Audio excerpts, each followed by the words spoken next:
Happy hour to everyone. Thank you for joining us. We took a week or two off here, but we're super excited for tonight. Our special guest, and I know everyone on this call knows exactly who she is. She's probably owned a piece of her clothing. I know I was super excited. I mean, growing up in New York, yeah, Norma, big icon, fashion runway, super exciting. So I'd like to welcome everyone tonight. And I think this will be our last show of the year, and we'll do a recap later, but welcome everyone. And it's so good to be back and be with David and Chip. So why don't you guys take it away and start the night, make a toast. Everyone get your glasses. Your glasses. I'm without glasses tonight because I just, the only glasses I've got is these. My power went out in my house, so I rushed over here. So I'm going to let David do the cheers. Happy hour. Welcome everybody. It's great to have you today. And I'm David Stewart, and I'm Chip Conley. And this is Happy Hour. So welcome everybody to our 17th episode of Happy Hour. And for those of you who joined us a few weeks ago, we hosted Michael and Sarah Franti of Soulshine in Ubud, Bali. And what an extraordinary couple, combining music and yoga to heal others. Just beautiful people. If you get a chance, please donate to their charity, Do It for Love. So Chip, outside of your power going out, how's Baja? How are you doing? It's been sort of a nutty day. Airbnb did its IPO today. Oh, yeah. Of course, I've spent the last 8 years by Brian's side as his in-house mentor, Brian Chesky, co-founder and CEO. So what a year this has been for that company and for Brian specifically, and what a day it's been, in terms of the stock price and all of that. But it's funny. Ironically, this is the week that Lynn Twist was going to be down here.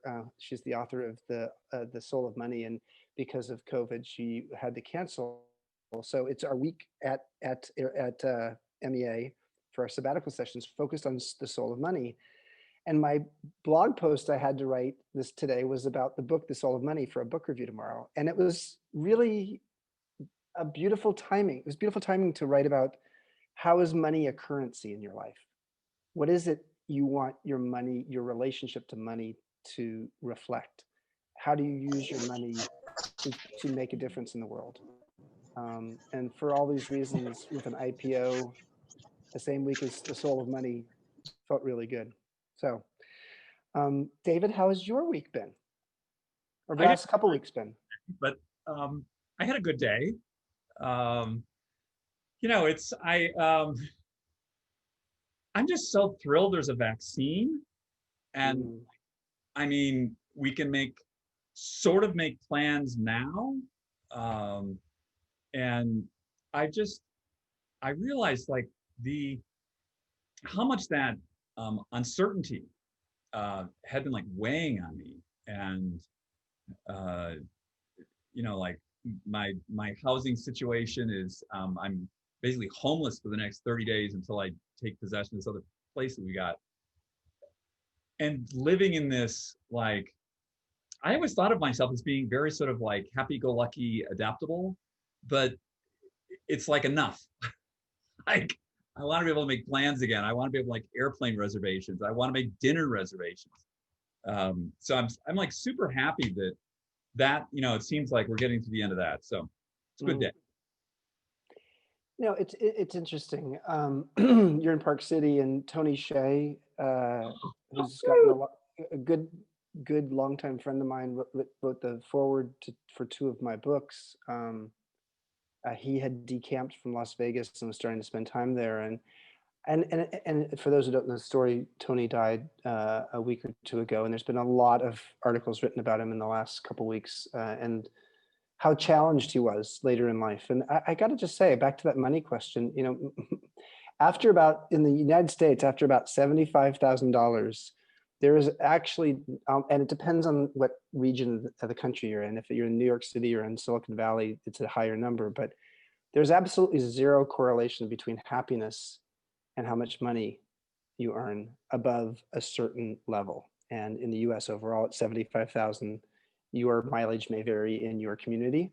And I think, I have such deep respect for Tony, and I love him, and he was close to being a billionaire, and yet he was haunted in many ways by a variety of things. And I have a couple of other friends who are sort of well-known entrepreneurs who are really struggling with mental health issues right now as well. So, let's recognize that we all need our base of our pyramid. Whose dog is that? I'm so sorry. Kim, is that you? Hey, let's wait. There you go. Perfect. We're not hearing. Can't hear you. Actually, no. Actually, I did. okay. All right. It's good to see you, Kim. So I think we should. Let's go ahead Is and. he still doing it? Yeah, just go ahead and mute yourself again. That's good. All right. So, David, why don't you introduce our beloved final guest of the year this year? Because I'm excited to get into conversation with her. I'm old enough to have been around for most of Norma's career, and it was like, I remember the swimsuits back, the Deborah Turbeville picture of the swimsuits. Like, when was that? Like 72 or something? Norma's an icon. The sleeping bag coats, there's just so many pieces. And then when I first connected with Norma, I learned about her history with wellness. And additional to all the design and the fashion, Norma walks the walk. There's a reason why Norma looks so great today and why Norma is so vibrant today. David, Norma could walk the runway today. She could. She not just walk the walk, she could walk the runway. Keep going. Well, she's going to tell us a little bit about this, but she was involved with wellness and health, the idea of the immune system, the importance of sleep, back in the mid 80s, when this was not on anybody's radar. And it's always really impressed me. She has a new book coming out in February called I Am Invincible. And Norma, of course, lives in New York City, in my old neighborhood in the West Village. And it's just, Norma's an icon. And she's like one of my role models. When Norma tells me, I'm just going to tell you my favorite Norma quote to me was, "The purpose of the day is to prepare for your sleep." And that was sort of, when I heard that, I was like, oh, right. So anyway, lovely to have you today, Norma. My pleasure to be here. I really appreciate the invitation. Norma, what's on the wall behind you? Let's start with that. You've chosen this as a backdrop. What is this? Well, I'm sitting in a room that I share with my partner, and we both have desks facing each other. And on the wall opposite me are some of my favorite quotes, and on this wall are his favorite quotes. And it's a very minimal room. Since COVID, he has a Peloton and I have my yoga mats, but basically it's just the desks and the graphics on the wall. Wow, I would love to see a video of that. So let me ask an initial question, and then I'll send it back to David. So I am invincible. Talk about what that means, because actually a lot of women your age would say, I am invisible. Right. Yeah. Well, I am invincible. I think every woman remembers the day or days that she feels really good about herself, not just mind, body, but also my hair is working. My clothes don't feel too tight. It's like everything feels right. And it's amazing how much we can accomplish on the days where we feel really great.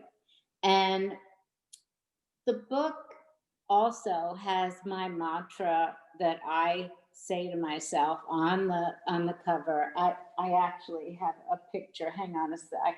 Mhm. This is a mock-up of it, and the mantra is, I am invincible when I feel empowered, and when I am healthy, I am strong, and then I can do all the things I need to do to reach the goals I need to reach in order to fulfill my big dreams that are as big as the world and as optimistic as my mind can imagine. I may not save the world, but I can certainly change the world around me and influence positive change. So Man, that is the longest subtitle in history. that's my mantra. But it starts with I am invincible when. And so the purpose of the book is to be a handbook for women primarily, and to sort of create tips on how to have more of those invincible days. And it's broken up in chapters that are designated for chapters in a woman's life, the decades of the 20s, 30s, 40s, 50s, 60s, 70s, and the challenges that we all go through during those decades, and some tips to get through them easier, where it's not going to take away the challenge, but the purpose is to create those invincible days more often. Mhm. Nice. And Norma, in your younger years, was there someone that you looked up to? Did you have a mentor or a particular person that inspired you? Well, I'm a big believer in the fact that we actually pick our parents. I'm not sure the process, but I think we pick our parents in order to sort of fulfill our purpose in this lifetime. And my mother clearly was the biggest influence in my life. And I thought she was such a freak and so different from everyone else. And when I was younger, I was like, why is my mother this way and everybody else's mother is so different and normalish? And I literally have turned into my mother as a result of that. It seems to have worked out well. I'm very grateful, very grateful. Do you have younger people in your company that you mentor, that you help along? Oh, I mentor in my company. Most of my company is young, and my sample room is a bit older because most of them have been with me a long time, but the company is a young company. I mentor a lot of designers who are younger and really trying to make it through not just COVID, but even prior to COVID. The fashion industry is very tough, and there are so many huge changes in the way we do business that there's a lot of unknown and insecurities, especially when you're starting out. But I also mentor kids in the public schools who like art and are interested in fashion. And of course, I'm an FIT graduate, so I am involved with FIT also. It's really important, especially when you have information, you have to share it. You can't keep it to yourself. You have to really support. It's like the glass is half full all the time when you do that. I'm going to change subjects for a moment although I do actually want to ask one quick question, then I want to ask a romantic question. So who is the most difficult celebrity you ever had to design for? Oh, Sorry to dish. Let's do some dish. I can't do that. Okay. Who is the best celebrity? Can you do that one? Actually, there are quite a few, and there are very few of the sort of difficult ones, but there are really so many. I think probably everybody suspects that Beyoncé is very nice, and she's really, really a very nice human being. I met her, and when they were starting Destiny's Child, Nile Rodgers contacted me because he had Le Chic, you know, the group in the 80s, and I did their costumes, and so he was getting Destiny's Child off the ground and helping them, producing some stuff for them. And he said, you have to help me dress these girls. They're going to be big hits, I promise. When you hear the music, you're not going to believe it. But I hadn't heard the music, and I met the three of them with Beyonce's mom, and I put some costumes together very early, and she was looking after everyone. She was getting coffee for everyone. She was folding the clothes. She was organizing things. She was very unassuming.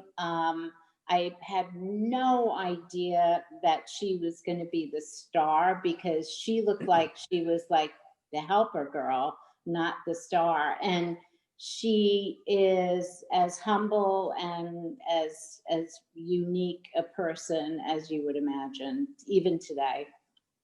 So let's talk about another unique person, and that is your husband to be, if I'm not mistaken.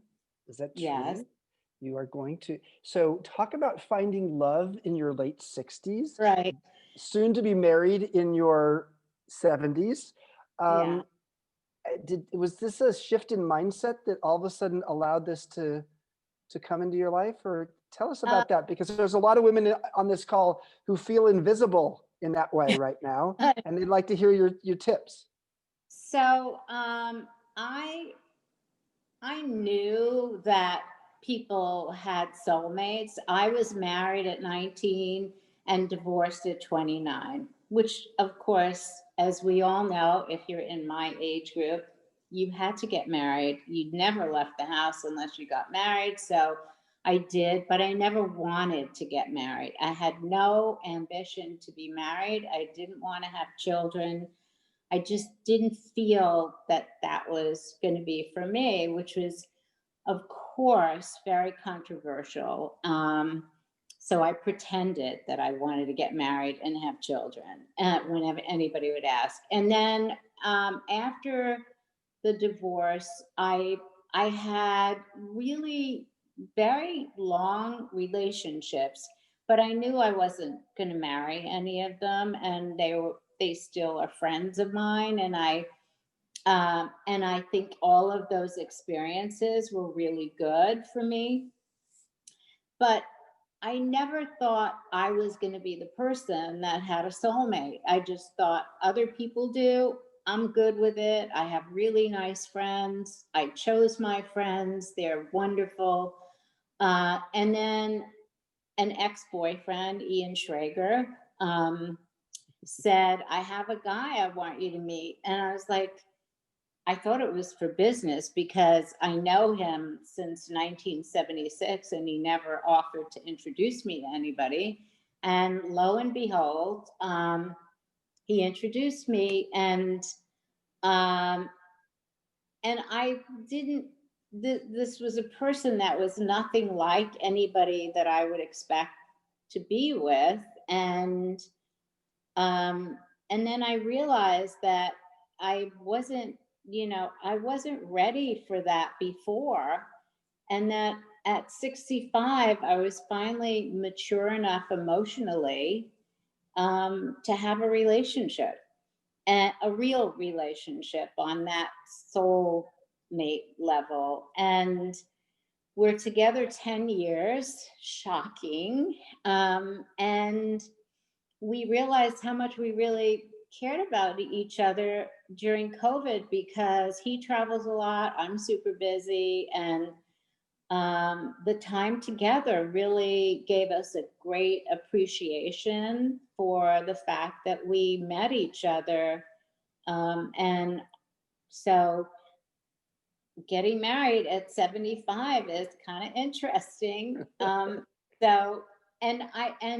people always say, that's so cute. And I'm thinking, shut up. What do you mean cute? Because the old is cute. No, it's like, it is what it is, but it is what it is. And I'm very lucky. And I credit it to being ready. You know, we don't realize that we have to make personal adjustments to grow and love ourselves enough to have other people love us. And that I learned that I'd finally come to really understand what self-love was before I could have a relationship on this level. So it takes work. What a beautiful and inspiring story. David, I'll let you take it from here. Wow. I really agree with that. Yeah. I mean, I'm 62 and I met my wife. It's been happening to Gina Sharon for the last 20 years. And if you like that kind of rock and roll glamour, this is absolutely instant hit. Tom Klein, please actually let's check out turn the off your staircase. mute. There we go. You have to hold on to your skirt, really, because then you're standing underneath. Peekaboo stairs. I've nothing to fear. They can look up my trouser leg. There's nothing to see. And suddenly, I feel as if The host can mute him. The host can mute. I just sort of feel it's out of place with the architecture and the environment. Tom, can you shut your... That's what you're looking at. You don't need bright red walls. Or you can just kick him off. I'm looking. Again, just wonderful buildings. Yeah, this is the most conventional feel you've been in. There's nothing about this room which in any way... Not coming in.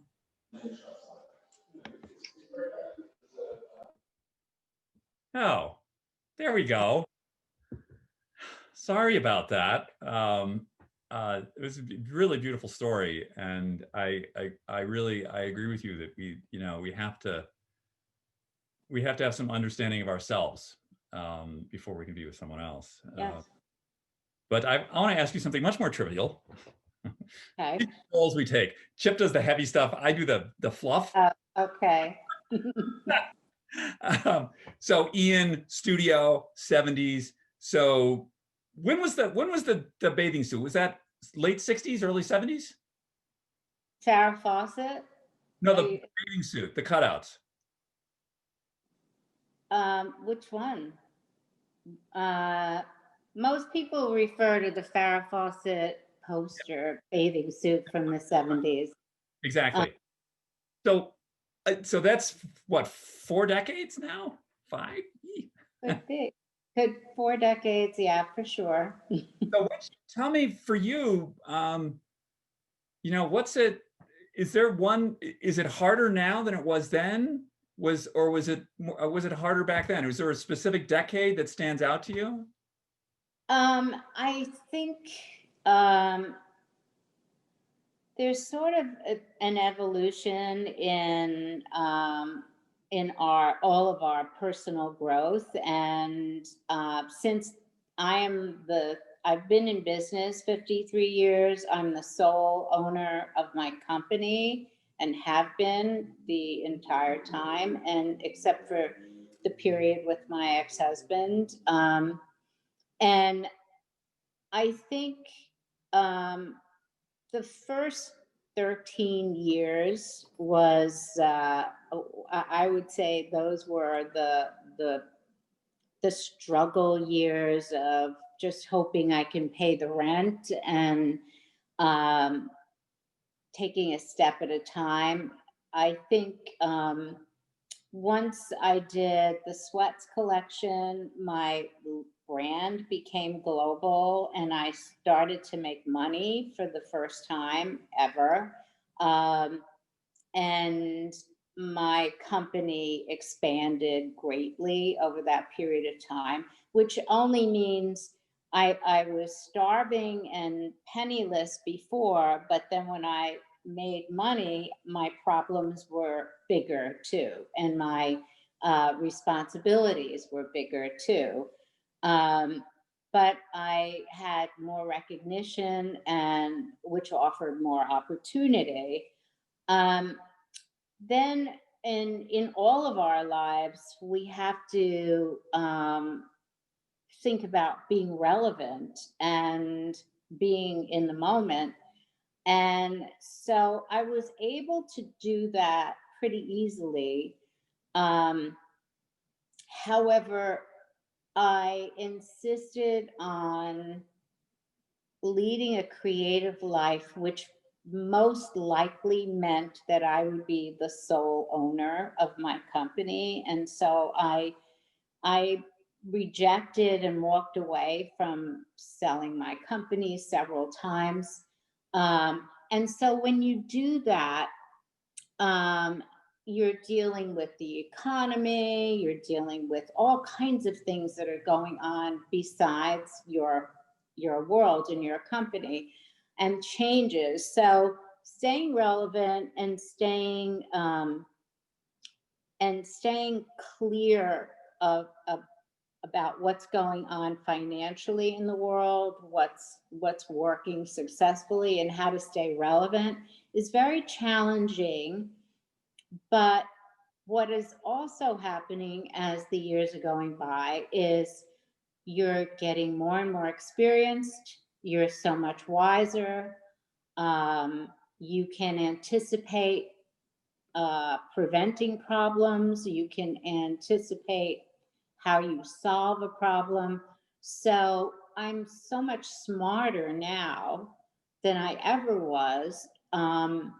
So I'm able to make better decisions faster. Through this whole COVID thing, I worked, and I still do every day, with all the departments in my company, thinking of new ways to do things, to take something that's working and make it better, to take something that's not working, analyze it, solve the problem, move quickly.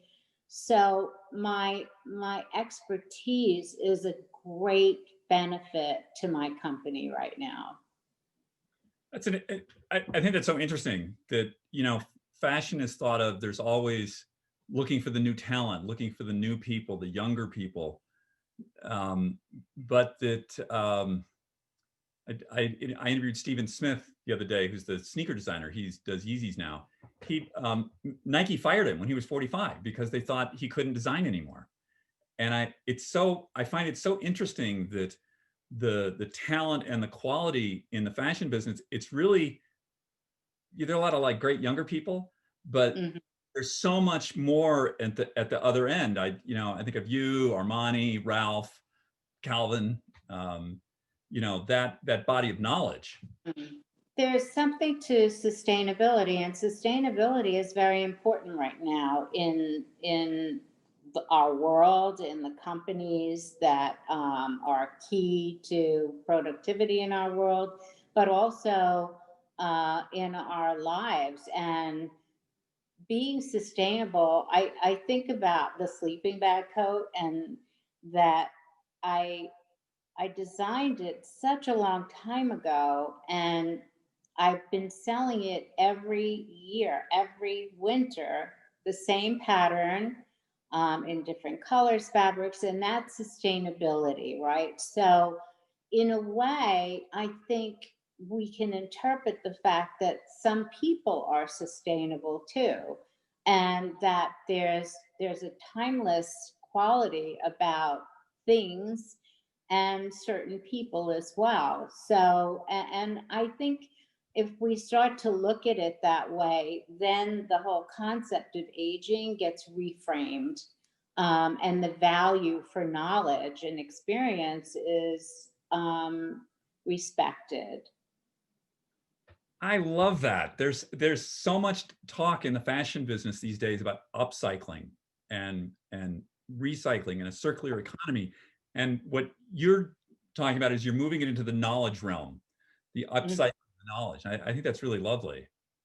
Yeah, I think it's important to really take that whole that vision that we see, which is such a great, clear, positive image of sustainability and recycling, upcycling, to people and to productivity in all ways.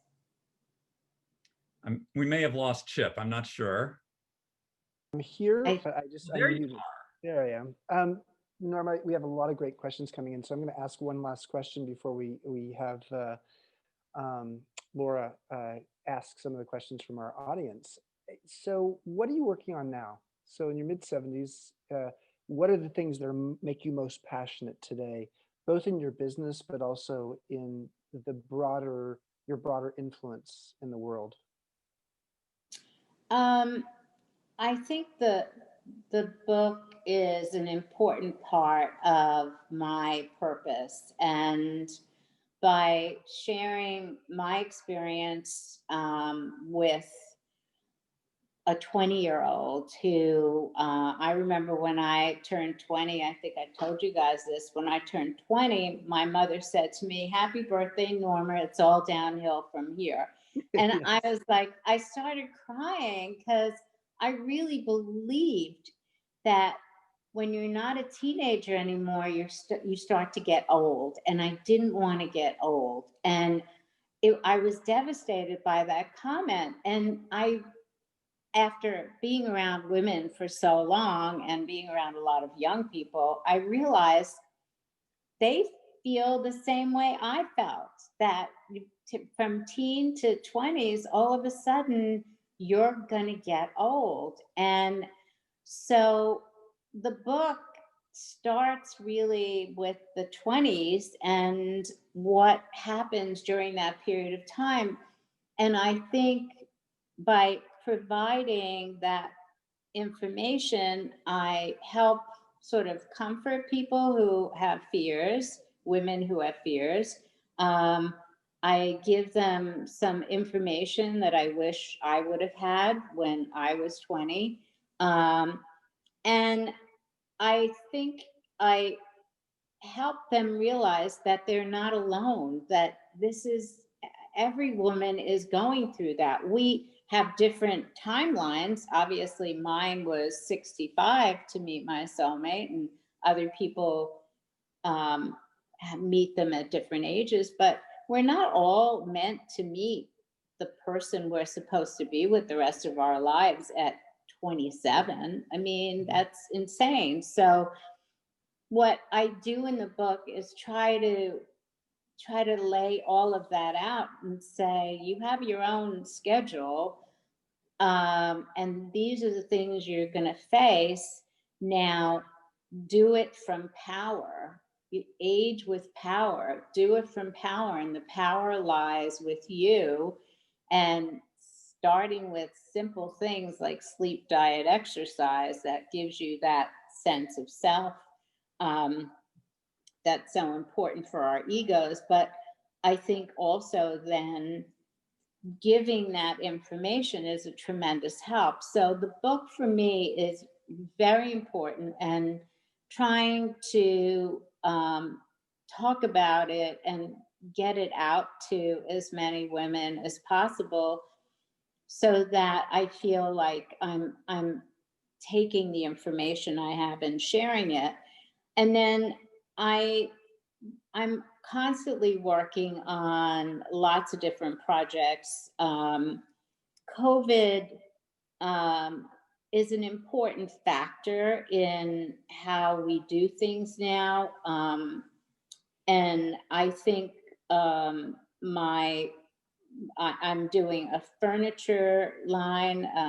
It's a soft furniture line. It was featured in Departures magazine recently, and I'm working on NORMALIFE, which is a skin line that I developed when I turned 50. I decided I didn't want to wear makeup on my face anymore. I didn't think that that was complementary to skin that shows life experience. And so I developed a skin line then that I've evolved through the years. I evolved it when I had the Wellness Cafe first opened, and now in the last 2 years, I've upgraded the ingredients.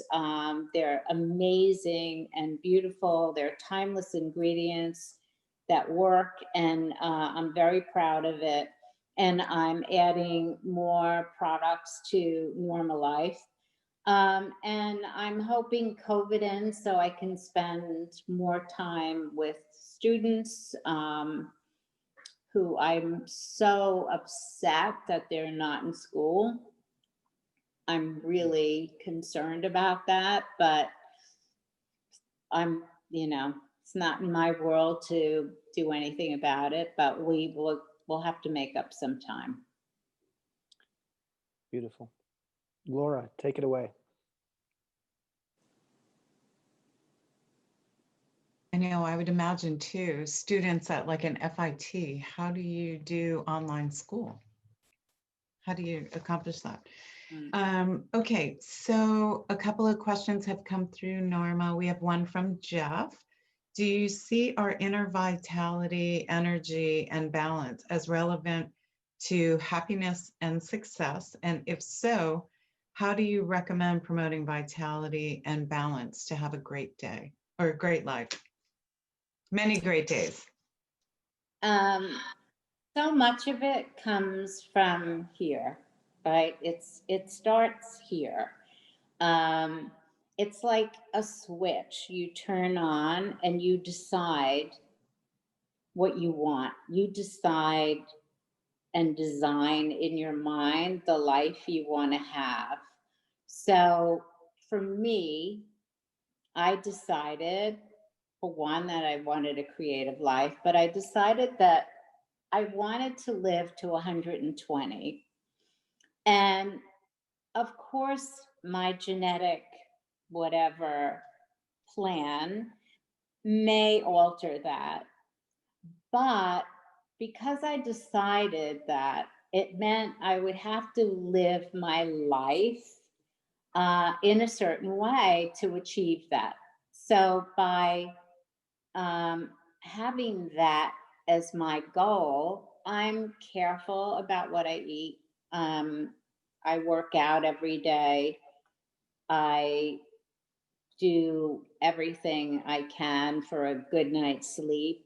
I have conscious goals about my purpose. And I really think that by having that in my mind, I may end up living a good life longer than had I just decided to sort of meander along and see what happens. So there is a certain amount of bliss in that, because I feel that if you have an intention, it's helpful, and that you and everybody's intention can be different, obviously, but I think intentions are really important. Thank you for that. We have a question from Pam Sherwin. You've mentioned relevance a few times, and this is when we were talking about fashion. What are your core strategies that you've used to stay in touch with what is relevant? As we all know that, trends and things shift and change. How do you stay relevant with a constant moving target? The first most important thing that I have to thank my 6th grade teacher for writing in my graduation book was know thyself.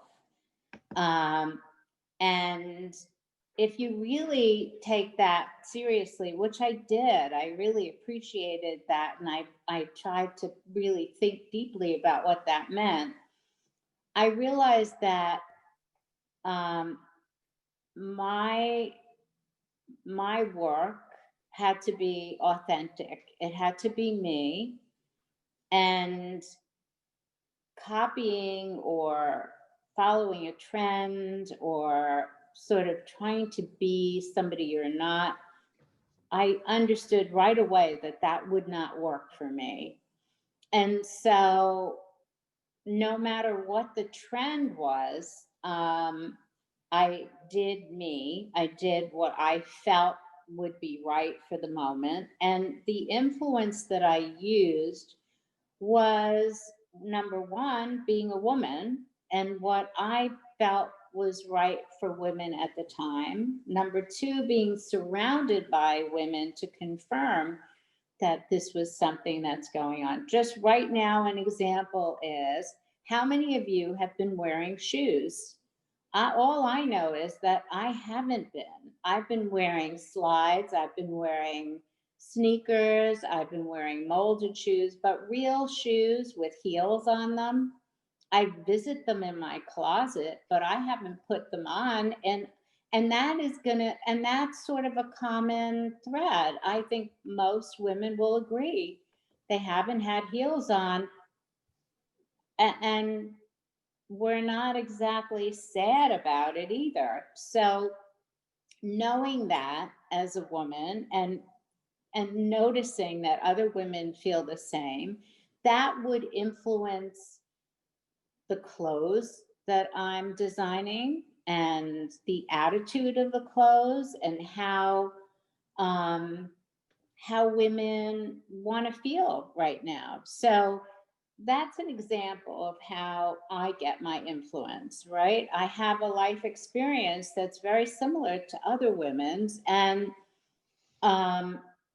I use that. So I think being a woman in the fashion industry is an advantage, and I've used that as a reference more than anything. And now, because I have seen so many trends come and go, I also am aware of the pace of that pendulum swinging from one end to the other.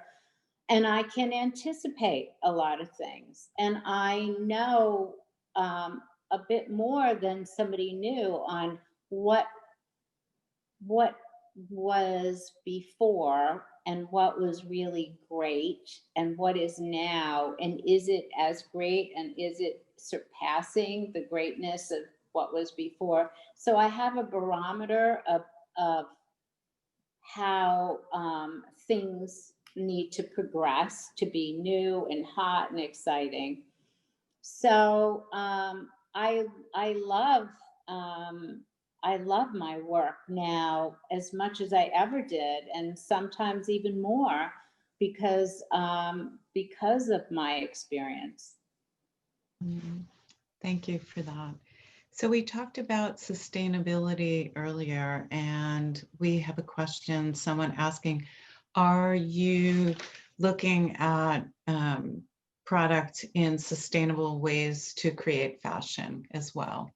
Yes, obviously,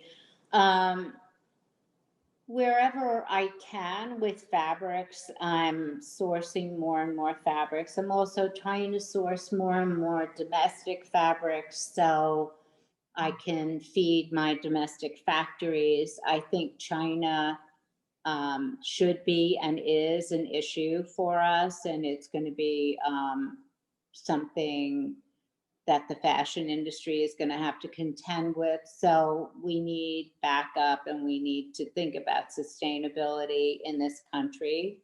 I also think about sustainability in packaging. So with NORMALIFE products, I have a plastic sack, but it's a reusable sack that I have been using.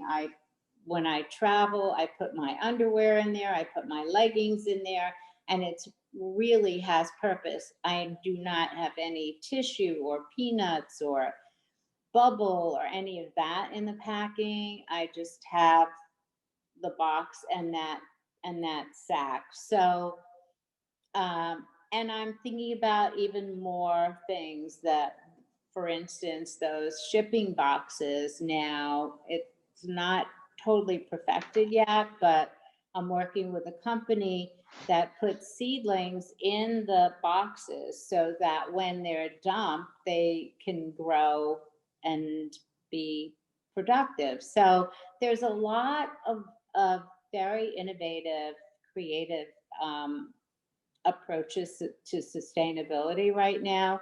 And, you know, it's just researching, seeing what's available, how you can find new ways to do packaging. I think the packaging is a very big part of it. And how to, especially with the amount of e-commerce business we do, our e-commerce business has been very strong. I dropped all the department stores 11 years ago. And my CFO looked at me and he said, "Are you planning to go out of business? Is that what you want to do?" And I said, "No, I am preventing going out of business, and we're going to just tighten our belts." And for 2.5 years, I have to say, they were very scary 2.5 years. I didn't know. I didn't want to spend any money that I didn't have. I couldn't hire people. I couldn't buy fabrics that I wanted. I had to really, really scrimp. And then now the payoff is that if you're not e-commerce, you have a problem. And most of my accounts, except for my European EU accounts, are specialty, but Net-a-Porter, Revolve, Matches, My Teresa, all of those accounts are big e-commerce accounts, and they are really a big part of our business. Thank you. So as we champion our own, do you have any plans? And when she says our own, women of age, do you have any plans to use them as models for your clothing on your website or shows or any of your fashion shows when we get back to fashion shows? Yeah, so I don't do fashion shows because I don't think they're sustainable. Number one, I think they're a big waste of money, and I think film and video have a longer life and they can be used for so many things. So I do that. The audience I have for my clothes is very broad, and one of the things I'm trying to do is, and that I'm successful at right now, is reaching the big bulk of my audience, which happens to be 30. The biggest bulk is 35 to 55. That's the big bulk. And then the next biggest is 25 to 35, and then my age group is coming up. They're coming towards it. And what I want to do for my age group and to show the span of age is I want to use myself for a while as an example of what I'm talking about as far as aging with power. And then I'd like to do a video, and I have a plan for a whole thing, but I want that to sort of evolve with my book, because obviously my goal is to communicate the aging with power story, and to spend time with women my age who are feeling invisible, and to really deal with that and deal with it in a productive way so that that doesn't happen. And so I think there's so much I have to do with messaging in this way that sometimes the symbolic part of it isn't really the core of it. And then I can get to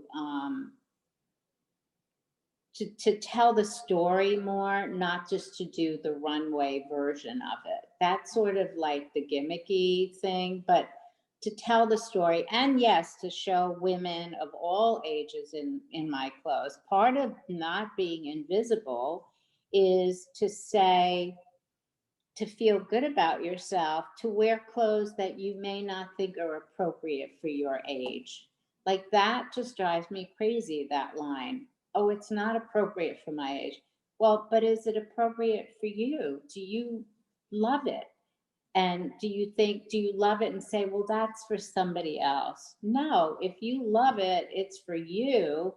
You just have to work on getting your head to tell your body and your behavior that that's what you want, and come out of the shadows and be the person you want to be the person that is going to be fun, and that's going to have a good time, and that's going to enjoy life, and that's going to reach their potential in this lifetime.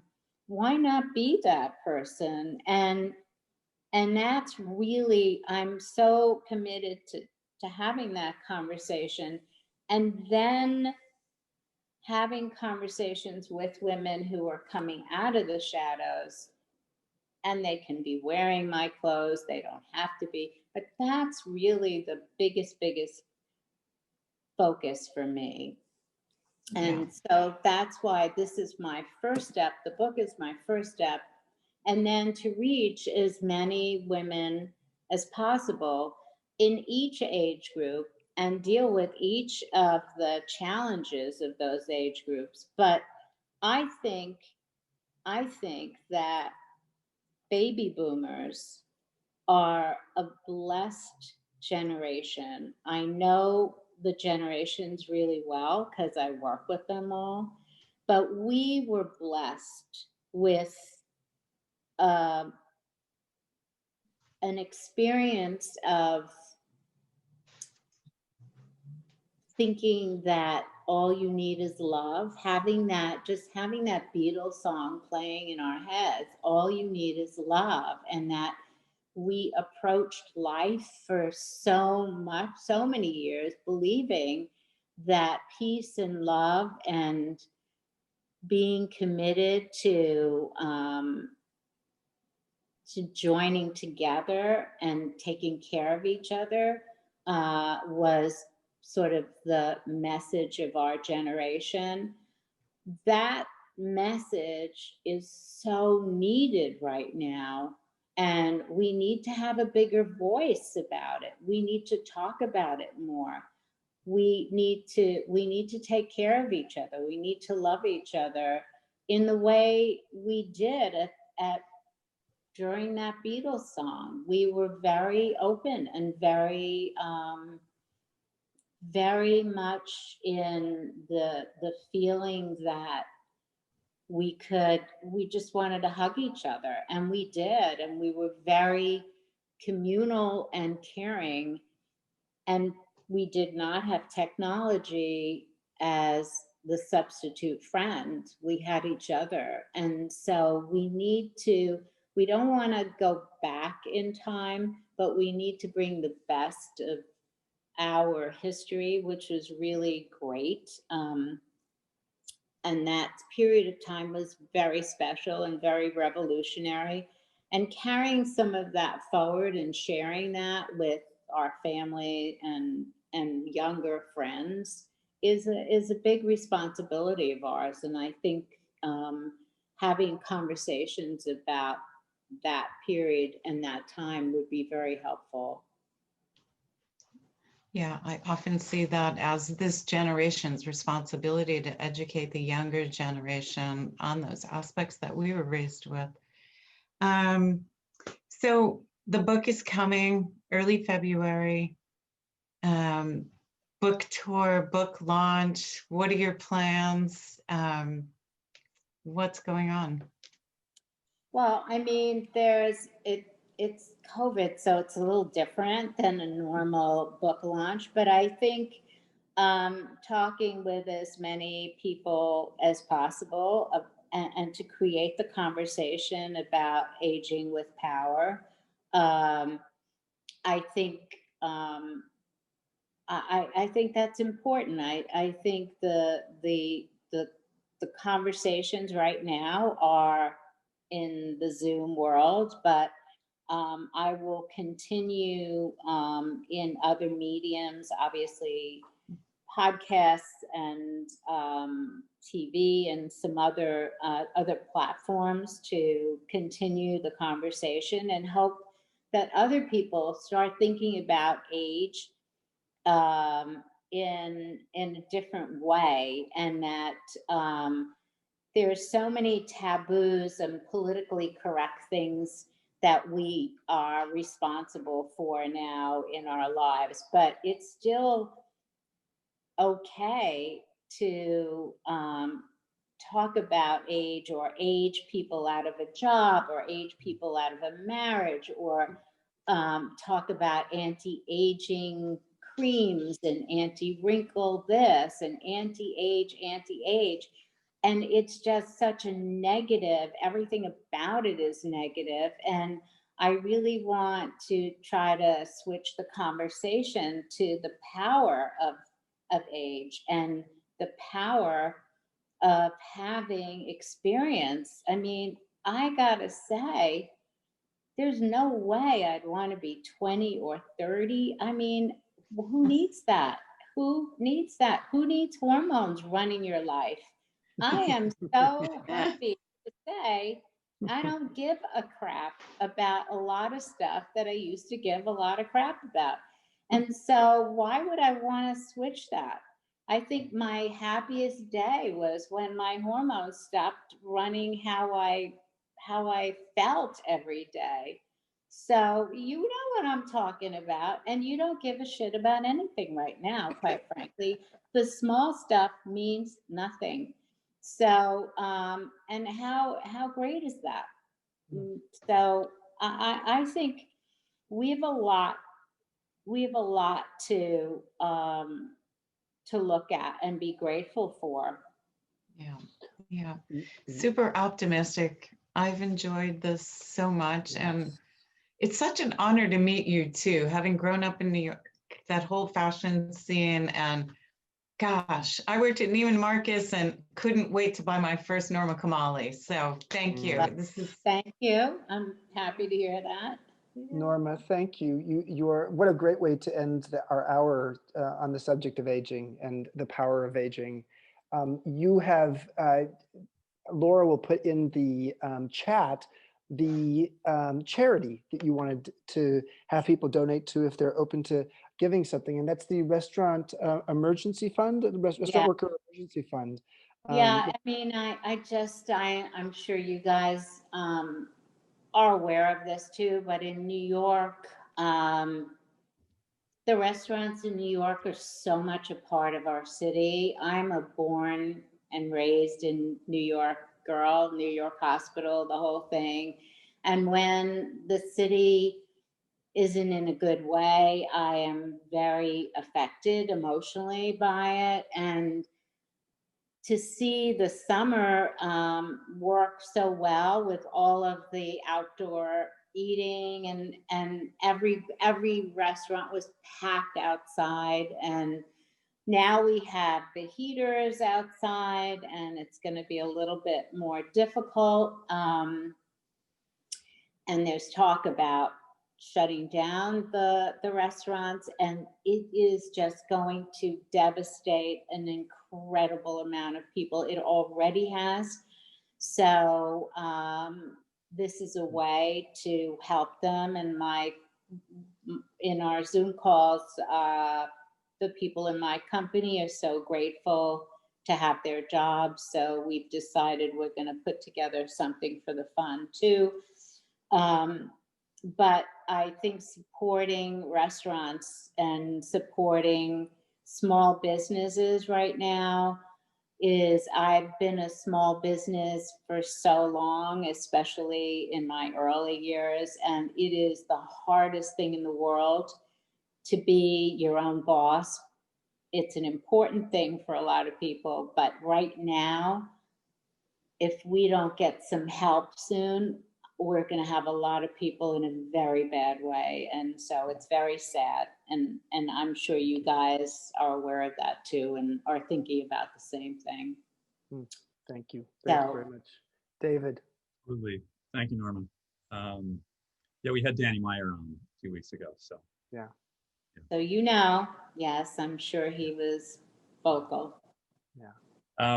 So thanks everybody we have a very loyal audience. Thank you all for being here and staying with us. This is, I think, was our 17th show. Chip, did I get that right? Yes. Yeah. We're gonna take a little pause, and then we're gonna be back on January the 7th. So everyone, have a wonderful holiday. Please stay safe out there. You know what to do. And if you're missing the show over the next few weeks, all 17 of our episodes of season 1 of Happy Hour are on the Ageist YouTube channel. So check them out. Norma, amazing. Thank you. Thank Thank you you, all Norma. very much. Have a great Thank you. holiday. All right. Take Thank care. you, Norma. Good luck Bye. with the